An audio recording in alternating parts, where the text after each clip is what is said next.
Allah is my heart's speech. Your mercy is what I beseech. Keep in my heart your remembrance, and in your deen allow me to advance. Help me in my quest. Permit me to pass the ultimate test. Help me in my quest. Permit me to pass the ultimate test. Assalamu alaikum wa rahmatullahi wa barakatuh. Bismillahir Rahmanir Rahim. All praise be to Allah. We praise Him alone and we seek His help. Whomsoever Allah guides is the truly guided one, and whomsoever Allah leaves astray, none can show him guidance. May the best peace and blessings be upon Prophet Muhammad, peace be upon him. Brothers and sisters, welcome again to another live edition of your program, Ask Huda. Our phone numbers beginning with the area code are 002-038-555-249. Alternatively, area code 002-01125008679.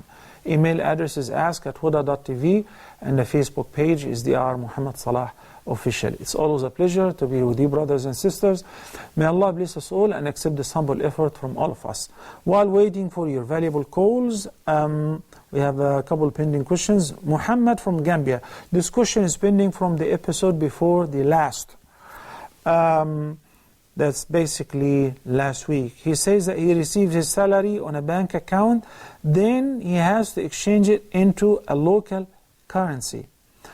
And he also says that there will be a delay. You have to deposit the money first, then the money exchange bank or office would send them or would deposit the money afterward in his account with the local currency. This transaction is a form of riba, or usually which is known as riba an-nasa. An-nasa is the delay. The Prophet ﷺ mentioned certain items that whenever you do any exchange or trade in them of the same type, then they must be hand by hand in the same sitting, hand by hand. So if I'm doing money exchange, US dollar to euro or British pound, then no problem, you can exchange the currency, and there is a variation, of course, but the exchange has to be at the same time simultaneously. Any delay, that is considered riba an-nasa. Assalamu alaikum wa rahmatullahi wa barakatuh. Brother Ashfaq from United Arab Emirates. Assalamu alaikum. Wa alaikum assalam wa rahmatullahi wa barakatuh. Welcome to the program, Akhi. Sheikh, I have a question. Nah. That praying in a masjid has a greater reward. To pray? Whereas praying in a masjid, going to the masjid, there's a greater reward actually. Now in our office, we have a designated room for prayer. Suppose if I pray there, will I get the same reward or will it be the less? Okay. Just Jazakallah khair. Wa jazakum. Thank you, brother Ashfaq. Okay. Sister Sabah from Canada. Assalamu alaikum, Sister Sabah. Wa alaikum assalam, brother. How are you? Just fine, alhamdulillah. Thank you for asking. How about yourself? Okay. Brother, I have a couple of questions. My first question is that when you are going to wear your ihram, I had heard your step-by-step guide, and you said, normally I've heard that the 2 rakats that you pray before you wear on your ihram is not compulsory. But the imam who's taking us, he said, no, it's compulsory. So I'm confused. We are supposed to wear our ihram from Frankfurt Airport when we're going to Hajj, inshallah, this year. So please, can you advise me what's the correct thing to do? Second is, can you explain to me what is the sign of Hajj, which you can do before you leave for Hajj, and then you don't need to do it in Tawaf al-Ziyarah. I was totally confused when our local imam said, and he could not explain to us properly. Okay. And my third question is that our tour leader is saying that our tent is going to be far, so we won't be able to follow the imam of at the Arafat. So we have to pray our two own, but we do not combine them. We keep them separated. Like we pray 2 rakat, and then when it's Asr time, then pray 2 rakat. I would like to know the correct opinion. All right. Thank you. Jazakillah khairan, Sister Sabah from Canada. Okay, I gotta take this question before we start answering today's question. The question about the brother from the UK who inquired about, is it haram, or he heard that it is haram to comb your hair every day, and one should not comb his hair in 2 consecutive days, rather it should be every other day. Well, there is a sound hadith in which the Prophet ﷺ said, and the hadith is narrated by Abu Hurairah radiyallahu anhu, "Man kana lahu sha'run falyukrim."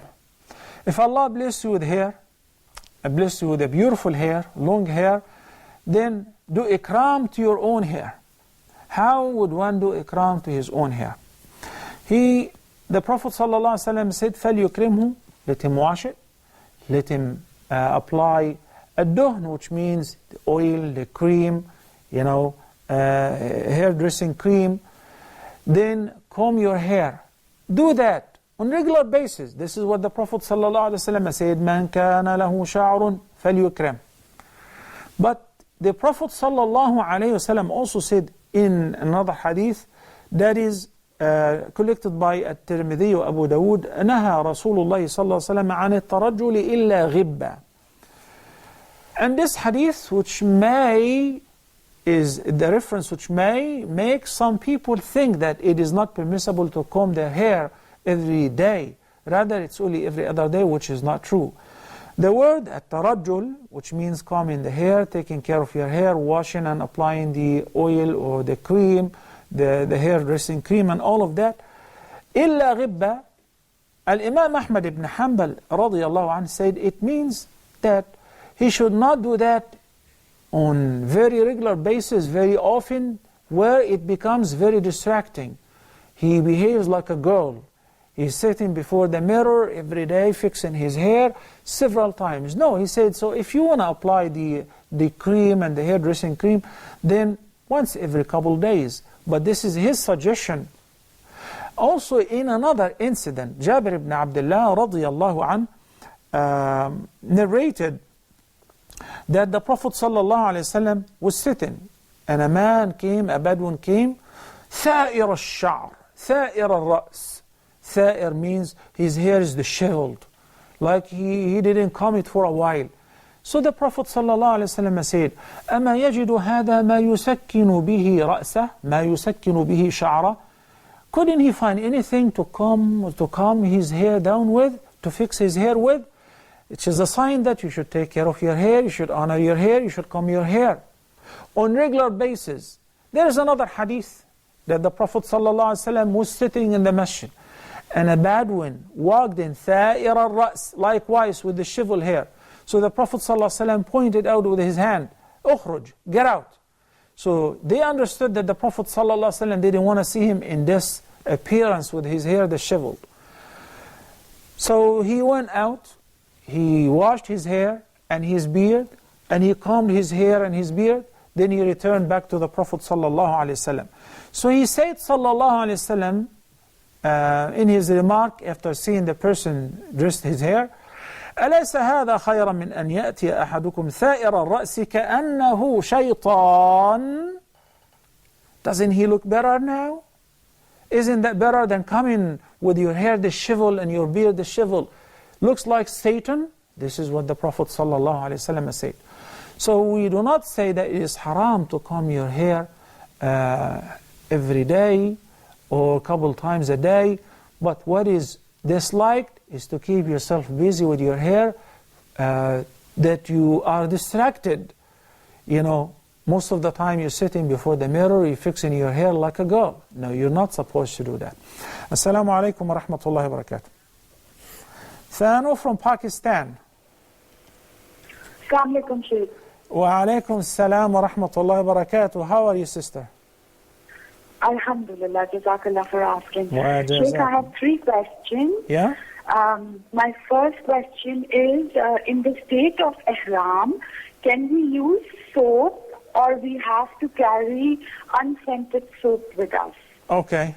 My second question is that in Pakistan, women do not cover their feet in the state of namaz or, for Hajj or Umrah.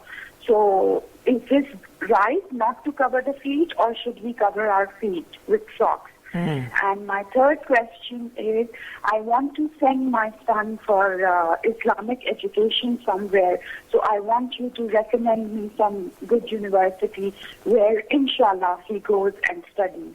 Inshallah. All right. Thank you, Sister Sanu from Pakistan. All right. Brother Ashfaq from United Arab Emirates inquired about praying in the musalla in their office building, and would that be rewarded, the reward of Jama'ah, if this room is designated as a prayer room and all the workers or employees offer the prayer in this prayer room in congregation? Yes, that is 27 times superior to praying by yourself in your own office or at home. Obviously, if there is a masjid next door or nearby, then there is no point of having a prayer room in the building. We should rather attend the prayer in the masjid, and perhaps this prayer room could be for masturas, could be for ladies.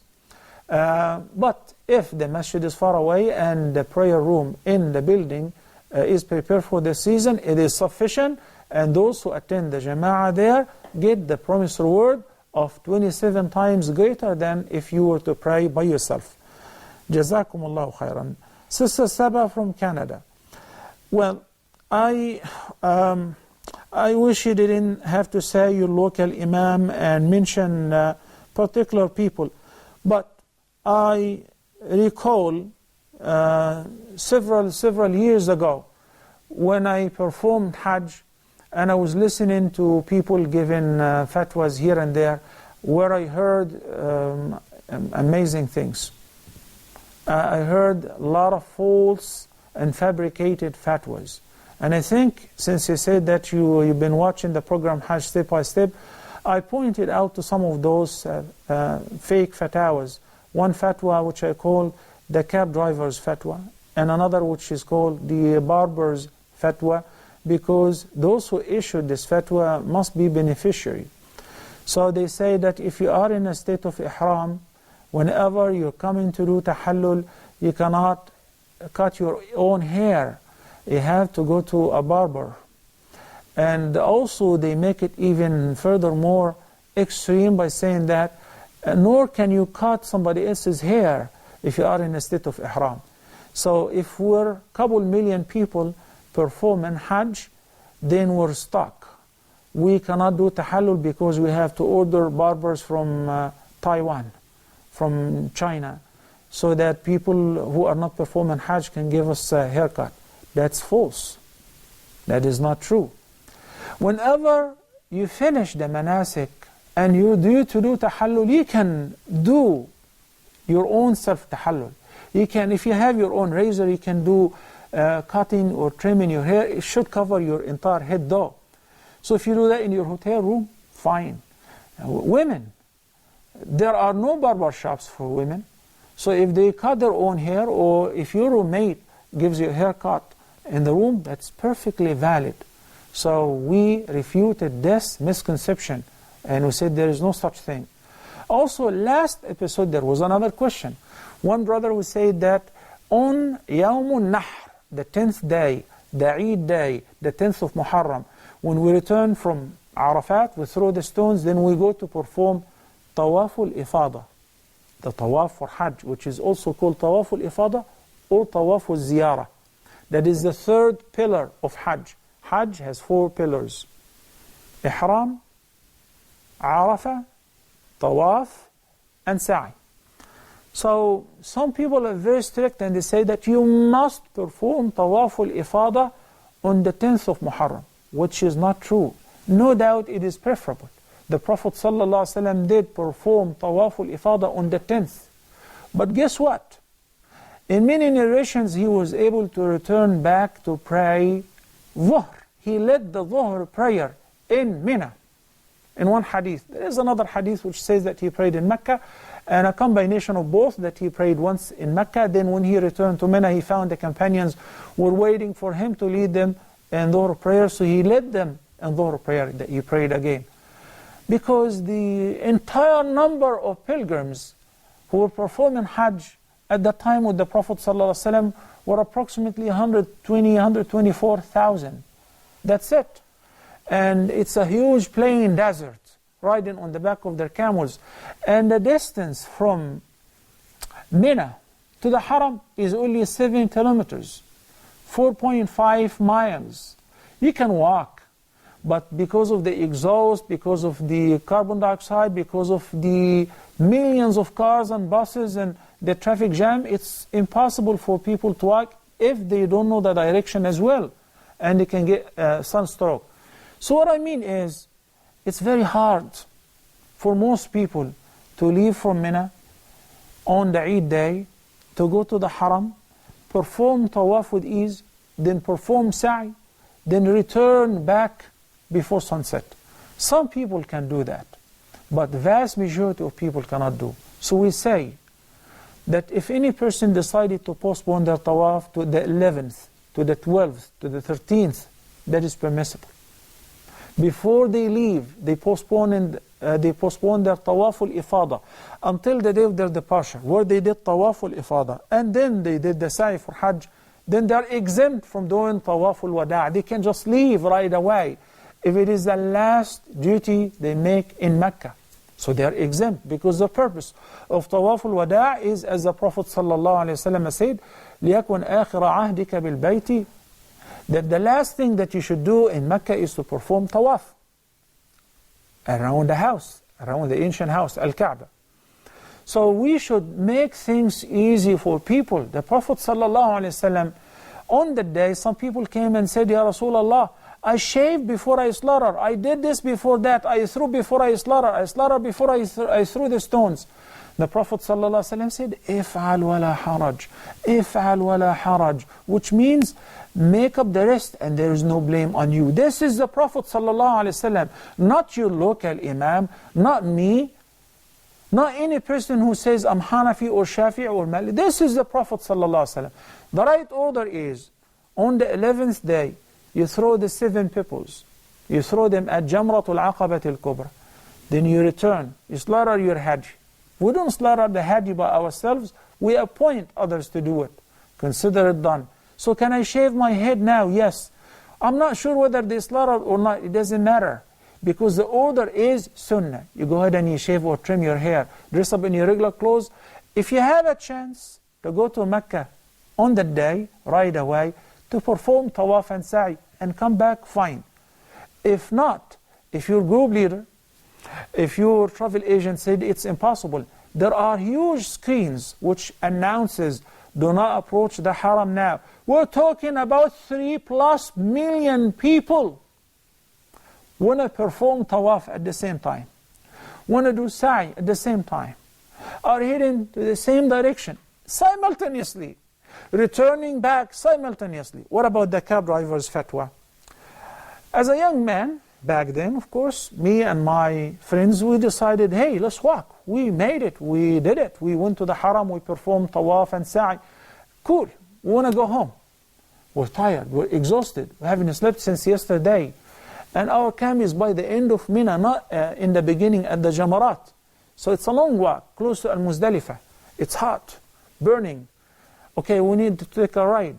Now the cab driver tripled the price or multiplied the price several times, sometimes 10 times the regular price. Why? Because they spread a rumor. This is what I call it, the cab driver's fatwa. If you don't make it to Mina before sunset, then your Hajj is either invalid or you have to rectify that by offering a dam. The word dam means blood, to offer a sacrifice, to slaughter a sheep, that's called fidya. This is false. This is not true whatsoever. With regards to spending the nights in Mina, the 11th night, the 11th and the 12th and the 13th is optional, that you should spend more than half of the night. Between Maghrib and Fajr, divided by 2, 5 hours. So if you stay 5.5 hours, you're cool, you're fine. So if you go to Mecca, if you go to perform tawaf, if you go to Aziziyah, if you hang around, you're fine. You've done what is obligatory. You finish your tawaf and sa'i, tawaf al-ifada. And when you return back to Mina, and you were not able to make it before sunset, what is going to happen after this call, inshallah, son? Sister Abdul Rahman from the KSA. Sister Abdul Rahman. Assalamu alaikum. Alaikum I salam. have 2 questions. Go ahead. The first, I have 2 questions. The first question is, I just wanted to know, according to the Sharia, if a man or if a woman has murdered somebody, and it was deemed that that murderer was insane. So according to, is he executed still, or what is the process? And if he is insane, how is that ruled? How is it found out that person is insane? That's the first question. Is he insane, or he's just making? Question, Is he insane, or he's just pretending after committing a murder? Either insane or mentally sick, either by drugs or naturally. The other question No, is... it makes a big difference, Sister Abdul Rahman. If somebody is intoxicated or under the influence of drugs, then he committed the murder, he is liable. Versus if somebody is insane. So we do not say either way. Anyway, bring up your second question, please. The person who is insane, mentally insane, Okay. clinically, Okay. if he's still executed or what? I just wanted to know according to the Islamic law. Okay. The other question my husband is asking, his mother is sick in the U.S., and he's wanting to know if he should go and see her, or can he make Hajj on behalf of his father who passed away. And although his father had made Hajj years ago in the 70s, can he make Hajj on behalf of his father who has passed away, or should he go and see his mom who is sick in the United States? He should immediately, Sister Abdul Rahman, I hope you're listening to me, that is not to be postponed. He should immediately set out to visit his sick mother. Hajj, as long as he has performed Hajjatul Islam, he can go whenever. There are many opportunities afterward, inshallah. But for now, he should book a ticket and go immediately to see his sick mother before anything wrong happens to her. May Allah give her shifa. Okay. I definitely need somebody to remind me. Yeah, okay. We're talking about returning from Mecca to Mina on the 10th day. What if the person sat out, performed Tawaf al-Ifada and the Sa'i, and grabbed a sandwich and waiting for a bus, waiting for a pickup truck, waiting for whatever? Nothing is available. It's already approaching sunset, no problem. It's already sunset, no problem. Isha, Fajr, I'm trying. I can't find any means of transportation. You're not blameworthy whatsoever. What decides and what determines whether you are to be blamed or not? If the shortcoming is from you, if you're lazy, if you went back to the hotel to rest and you didn't go to Mina, that's your choice. Then you have to offer a kafara for not spending the night or most of the night in Mina. Again, what is required, what is mandatory is to spend most of the night or more than half of the night. So if the whole night is 11 hours, so 5.5 hours is midnight. From sunset, you can 5.5 hours. If you give it another half hour, then you leave, fine. If you arrive after sunset, still there is plenty of time, because this, when I say more than half of the night, it doesn't have to begin at sunset. So if you go after sunset, you go at 7, 8, 9, 10, there is still plenty of time until Fajr. Okay, I hope this issue is very clear. Sister Saba told me that the person who's teaching them is saying that the 2 rak'ahs before Ihram is wajib. That's not true whatsoever. And when I say it's wajib, if you don't do it, if you miss a wajib in Hajj, you owe a fidya. They have to offer a fidya to slaughter a sheep or whatever bigger than that in Mecca, because you missed the 2 rak'ahs before Ihram. Could anyone dare to say that? Oh no, but I mean it's important. Then please do not use the term wajib, because in Sharia there are fixed terms. The word wajib means a must. Okay? And if you do not do it, then you must expiate it by a fidya. Like not making the ihram from the miqat. You missed the wajib. The only solution is to go back to the miqat or to slaughter a sheep to be distributed in Mecca amongst the poor people. By the way, there is no particular sunnah before announcing the intention of ihram. But if there is any current prayer, and you prayed, and then it is recommended to make the ihram afterward. In other words, like people are coming from Medina, they stop by Dil Hulayfa or Abiyar Ali, and there is a masjid. So they enter, they make wudu, and they pray Tahiyatul Masjid. Then they say Labbaik Umratan. Perfect. But you don't have to stop and get off the bus or get off your car in order to pray 2 rak'ahs so that you can make ihram. As a matter of fact, while you're airborne, while you're flying, while in the sea, while in the bus, you pass by the miqat and you say Labbaik Allahumma Umratan or Labbaik Allahumma Hajja, and that is sufficient. Inshallah, we'll answer the rest of your questions after we take a short break. Please stay tuned.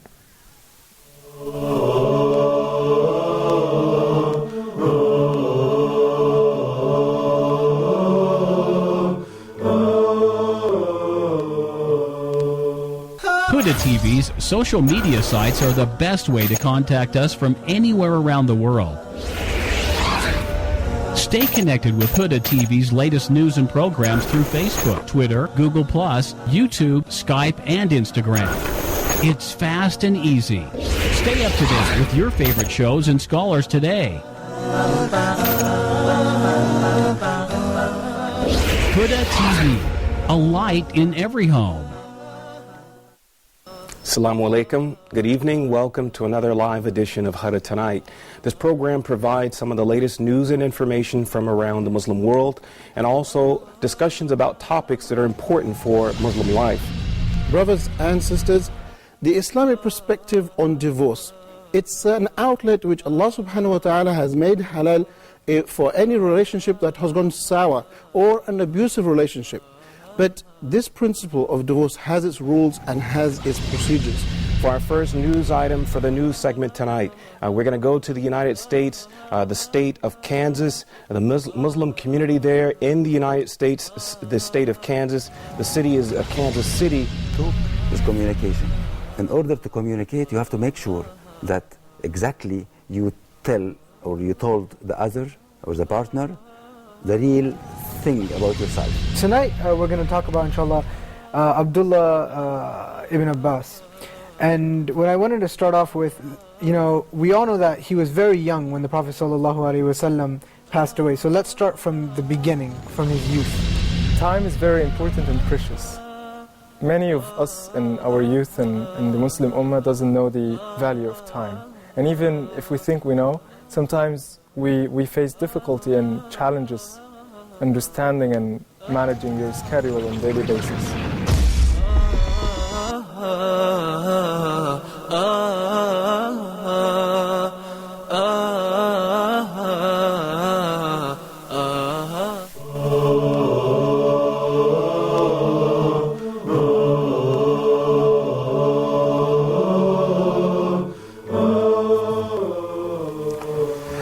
Assalamu alaikum wa rahmatullahi wa barakatuh, and welcome back. Sister Saba from Canada had another question about praying in Arafah, that their instructors said that we will not be able to pray behind the Imam in Arafah, so accordingly we'll pray in our local camp, which means that we will have to pray Dhuhr on its fixed time and Asr on its fixed time. This is exactly what we were talking about as a result of introducing innovations in the deen by considering recommended act a wajib. As a matter of fact, that would also lead to neglecting what is important and converting that to insignificant. Why don't we just adhere to the Sunnah of the Prophet ﷺ? In that program, I said the whole Hajj story, Hajj rituals, the entire mechanism is narrated in one hadith, sound hadith, narrated by Jabir ibn Abdullah radiyallahu anhuma. He performed Hajj with the Prophet ﷺ, and this hadith, all the scholars rely upon in explaining the Hajj rituals. Keep in mind that the Prophet ﷺ said, خُذُوا عَنِّي مَنَاسِكَكُمْ. Al-manasik, plural of nusuk. Take your nusuk from me, not from anyone else.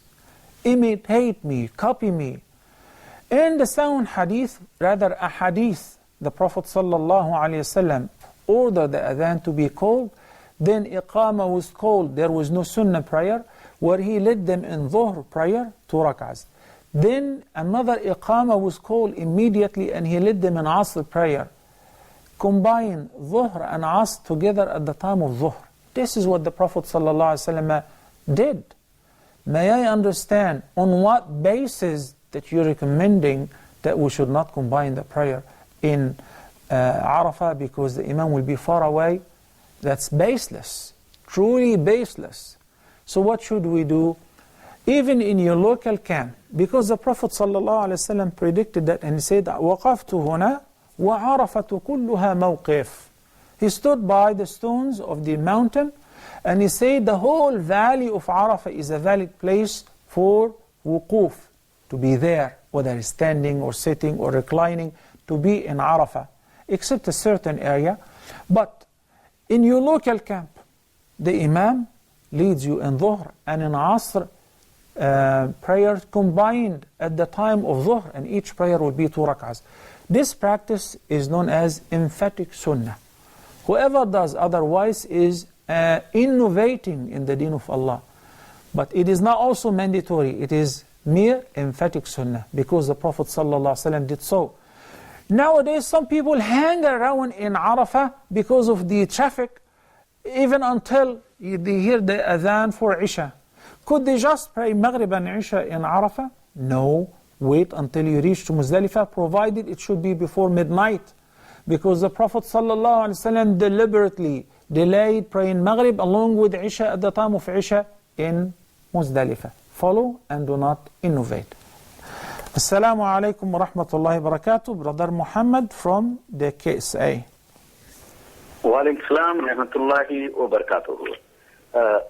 I just want to know, people who are staying in Makkah already perform Hajj and they are doing their office duty. During the Hajj period, every year they will just go to the Arafat directly, wearing ihram, and spend 1 hour, and after Maghrib come back to Makkah, and same thing they will do it next day. They will, in the night, they will stay a few hours in the Mina and come back. And this way they will do the Hajj. Is it correct way, or this is what they are doing it? Okay. In one hadith, a man who came late and he said, I did not spare a mountain or a valley, but I stood there. Eventually he came late. So the Prophet ﷺ approved his arrival to Arafah. If you witness, even as he said, an hour before sunset, where you witness a part of the day and a part of the night, that's valid. We're talking about what is valid versus which is better, which is best, what is the greatest reward? The greatest reward is to follow exactly the sunnah of the Prophet ﷺ, to perform Hajj with a permit, of course, because it regulates the process. Every Muslim loves to perform Hajj. Imagine if all people, of those who want to go and to perform Hajj, they have an access to go. Imagine, the place would not be sufficient for 10, 20 million people at a time. Okay, then go with the flow. Reach Arafah in the morning. It would be best if you can reach, if you go to Arafah after sunrise, so you reach there and you pray Dhuhr and Asr in Arafah, combined at the time of Dhuhr, 2 rak'ahs each, and you stay there in dhikr, in dua, in istighfar, recitation of Quran. Then before sunset you increase making dua and tawbah. Then at sunset you start leaving, where you pray Maghrib and Isha in Muzdalifah, and you spend the whole night in Muzdalifah until Fajr. Unless if you're one of those who are given the concession to leave past midnight, such as women, children, elders, handicapped people, people with disability, and the workers and their assistants, they can leave past midnight, not just a couple hours. Same thing in Mina. I mentioned earlier that the wajib, what is mandatory, is to spend more than half of the night on each night in Mina. The night of the 11th, the night of the 12th. Then if the person decided to do ta'ajjul, as Allah the Almighty said in Surah Al-Baqarah, فَمَنْ تَعَجَّلَ فِي يَوْمَيْنِ فَلَا إِثْمَ عَلَيْهِ وَمَنْ تَأَخَّرَ فَلَا إِثْمَ عَلَيْهِ لِمَنِ اتَّقَى. Allah gave us the permission that if you want to only spend the 11th and the 12th of the month of Dhul Hijjah in Mina and leave, there is no blame on you. But if you want to stay the full course, the 11th, the 12th, and the 13th, then there is no blame upon you. Both are approved. And if you decide to leave on the 12th, then departing Mina should be done before sunset. Because if the sun sets while you're still in Mina, in this case, you must stay until the 13th. This is what the Prophet ﷺ taught us. People with valid excuses, the workers, the bus drivers, and the people who are working for the Hujjaj service, the ambulance, and meanwhile performing Hajj, are given a lot of ease and greater concession than people who are coming solely to perform Hajj. So those who are coming to perform Hajj, I don't understand. Why don't they stick to the sunnah of the Prophet ﷺ? They stay in their hotel in Mecca, they don't want to go to Mina on the 8th. Why not? This is not Disneyland. This is not like a game you want to play and the other game you like it more. This is Hajj. Every footstep that you take, following the guidance of the Prophet ﷺ, you will be rewarded. Tremendous reward for that. Tell me, give me a reason. Why don't you want to go to Mina on the 8th? On the 8th, while you are in hotel room, you make your intention of Ihram, the 8th of the month of Dhul Hijjah, then you go to Mina. You pray in Mina Dhuhr and Asr, Maghrib and Isha, each prayer on its fixed time, Qasran. You shorten the 4 rak'ah prayers to only 2. Then you pray Fajr of the 9th day as well in Mina. Then you start setting out to go to Arafah. Obviously because of the rush, because of the heavy traffic and the huge crowd, and the large volume of Hujjaj, some people start going to Arafah even before Fajr. They leave Mina before Fajr. Is that permissible? That is permissible. Some people cannot make it to Mina, to Arafah, but after Dhuhr, after Asr, we are on the way. Whenever people panic while we're performing Hajj, I like to assure them, you're not driving, you're not flying, you're not in control. You just go with the flow. When the train gets stuck, we're standing there, alhamdulillah. Sometimes, one day, when my wife was pregnant, the only one time I decided to do ta'ajjul and not to stay the whole night in Muzdalifah. And I signed up that inshallah I would leave past midnight. And that night we did not leave until, past Fajr, of course, until past sunrise. We almost reached Mina before noon. We're stuck in the traffic. It is not your choice. So if you have a chance to do everything smoothly, alhamdulillah. But if you're stuck in the traffic, there is no blame upon you whatsoever. Just occupy your time with dhikr, with istighfar, with patience, because people lose patience. They are worried about the validity of their hajj. They end up deliberately invalidating their hajj by losing their temper, by getting angry, by saying foul language, and all of that. Rather, Allah subhanahu wa ta'ala said, الحج أشهر معلومات فمن فرض فيهن الحج فلا رفث ولا فسوق ولا جدال في الحج. Whoever assumes the intention of performing hajj should avoid الرفث والفسوق والجدال. الرفث is the husband and wife relationship. الفسوق, all kind of sins and rebelliousness. What about al-jidal? Al-jidal is also one of the fusuq activities, which is argument, false argument, arguing for the sake of argument, fighting, raising your voices. That is absolutely forbidden. Would that affect the validity of your hajj? Of course. That's why Allah subhanahu wa ta'ala specifically mentioned al-jidal after mentioning al-rafath wal-fusuq. فَلَا رَفَثَ وَلَا فُسُوقَ وَلَا جِدَالَ فِي الْحَجِّ. May Allah subhanahu wa ta'ala guide us what is best. Assalamu alaikum. Brother Muhammad from the KSA.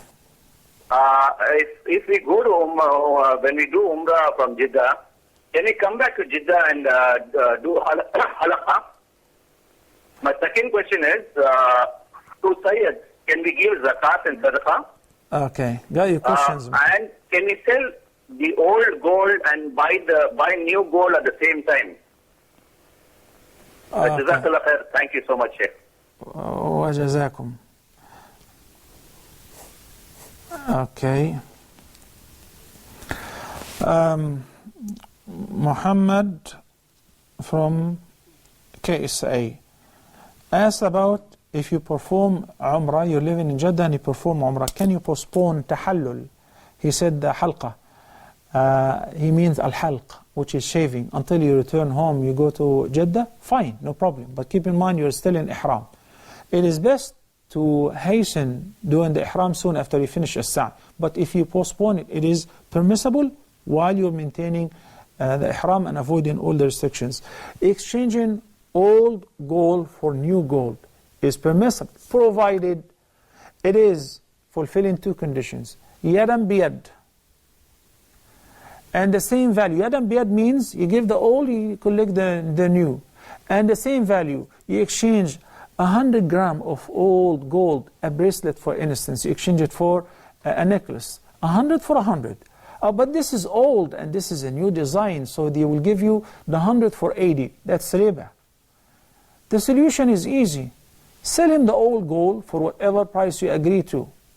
You collect the cash and then you buy the new gold for whatever new price you agree to. Sister Abdul Rahman, quickly, with regards to if the murderer is insane. The Prophet ﷺ said, رفع القلم عن ثلاث. The pen which records our deeds doesn't record the deeds of three people. One of them is وَالْمَجْنُونُ حَتَّى يَفِيقَ. And the insane, the madman, the person who is not in full sanity until he recovers. So if an insane person kills somebody, that means it was not deliberate. So in any case, the punishment would not be a capital punishment. The capital punishment is for the deliberate killing. من أجل ذلك كتبنا على بني إسرائيل أنه من قتل نفسا بغير نفس أو فساد في الأرض فكأنما قتل الناس جميعا. That is for those who commit murder deliberately.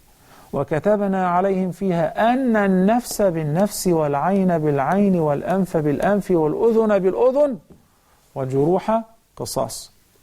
وَالسِّنَّ بِالسِّنِّ وَالْجُرُوحَ قِصَاص. This capital punishment is in every Sharia, in the Torah, in the Gospel, in the Quran. But if the person was sane and he committed that deliberately, but the accidental murder, the ayah of Surah An-Nisa explains the ransom, of course. Assalamu alaikum. Sister Fatima from the KSA. Alaykum salam, Sheikh. How are you? Fine, alhamdulillah. Thank you for asking, Sister Fatima. Okay, Sheikh, I have questions. Number one question, can a woman in a state of Ihram wear socks? Is foot socks and hand socks? Soap. Yeah, I got your question. Okay. Number two question. Last week I went to Medina, then I went to Huda Masjid, and it was during Dhuhr time, so I thought that they have already prayed Dhuhr prayer. After I've shut in my prayer, I was sitting, making my zikr, then I heard the Imam is praying. So I stood up and I pray. I don't know whether my prayer is valid or not. All right, thank you. Jazakallahu khairan, Sister Fatima from the KSA. If you find out that the Imam, or even if you prayed at home by yourself, then you are in the masjid and the Imam is leading the Jama'ah, the Prophet ﷺ said, join the Jama'ah, it will be a charity from you. It will be a nafilah, okay? But your fard was the prayer which you offered first. Sister Sanu had 3 questions, and one of them was Fatma's question about while in a state of ihram using soap, body wash, shampoo, lotion, if it is scented. What is restricted during ihram is wearing any fragrance, wearing any perfume or essence. So if these substances are scented to the point that it smells like fragrance, then it should be avoided. Okay? But if it is just regular shampoo, regular soap, it is permissible to use. Nowadays, I believe most of the hotels in Mecca, they only, the housekeeping, they keep unscented soap, which is to keep everyone in the safe side. We should also avoid anything like paper towels, which is scented with perfume. You should not use that in wiping your hands or cleaning up after whatever, because it is scented, and it is not permissible to use or wear anything that has fragrance or scented or that is perfume or essence. Sister Sano inquired about covering the feet. Covering the feet, according to the more right view in the prayer, is a must. That applies also to anything similar to the prayer which requires covering the awrah, such as the tawaf. Because Salama radiyallahu anha in the hadith asked the Prophet sallallahu alaihi wasallam about the validity of a prayer of a woman who prays in a dir' and a khimar. Khimar is the hijab, the top part, and a dir' like the garment. He said, the Prophet ﷺ said, if it is long enough to cover the feet. So the scholars understood from that covering the feet for women is a must. As far as your son who would like to enroll in Islamic school for Islamic studies, it is very unfortunate that most of the Arab countries and the Muslim world nowadays is messed up and in a state of instability. So perhaps I would advise you, if you can, enroll him in Medina University or al-Qura in Mecca. That will be your ultimate choice, if it is possible. It's a big challenge, a lot of tests and recommendations, but you never know. If you have a will, inshallah, Allah will make a way for you. Sister Saba inquired about making Hajj al-Tamattu' properly. Simply, you're coming from Canada. If you're flying whichever airline, if there is a transit, like if you're flying Emirates, transit in Dubai, flying Lufthansa, transit in in Germany or in Cairo or in Jordan or wherever, then don't worry about assuming the intention of ihram until you reach any of these places. And when you board the connecting flight, it's like have our 45 minutes before entering Jeddah airport, the captain should announce that we will be in line with the miqat shortly. This is when you should say labbaik Allahumma umratan, because you're doing umrah, hajj tamattu. To be in the safe side, if you want to make it earlier than that, it is permissible. Then you are in a state of ihram, you continue making talbiyah. When you arrive to Jeddah, then to Mecca, inshallah, you perform tawaf followed by sa'i. Then the umrah is over. Tawaf followed by sa'i. Then you do tahallul by trimming the length of a fingertip from your hair, if you have your hair in braids or you collect it. This is all what you need to do. Then you wait in Mecca, do your ibadah and worship and Quran and istighfar until the 8th day of the month of Dhul Hijjah. You make a new intention for Hajj by saying labbaik Allahumma hajja. You go to Mina on the day, on the 8th. Following morning, on the 9th, you go to Arafah. Then at night, you spend the night in Muzdalifah. Then in the morning, you go to Mina again. You throw the 7 peoples at Jamratul Aqabat al-Kubra. Then you slaughter your Hajj, or somebody will do it on your behalf. You trim your hair again, and you do tawaf and sa'i. That is called Hajj Tamattu'. May Allah subhanahu wa ta'ala accept from all of us. أقول قولي هذا وأستغفر الله لي ولكم وصلى الله على سيدنا محمد وعلى آله وصحبه وسلم والسلام عليكم ورحمة الله وبركاته. Allah is my heart's speech, your mercy is what I beseech. Keep in my heart your remembrance, and in your deen allow me to advance. Help me in my quest, permit me to pass the ultimate test.